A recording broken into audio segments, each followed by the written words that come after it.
Hello everybody and welcome back to our channel. In today's video, I'll show you how to turn off the sensitive content setting on X so you can see all posts without restrictions. First of all, make sure your birthday on X shows that you are 18 or older. You need this to view mature or sensitive content. And if you haven't entered your birthday, go ahead and do that first.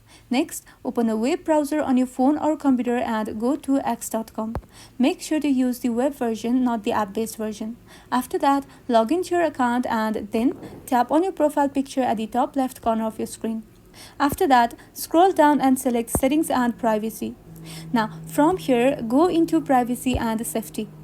After that, finally tap on Content You See. Here, there are two important settings to check.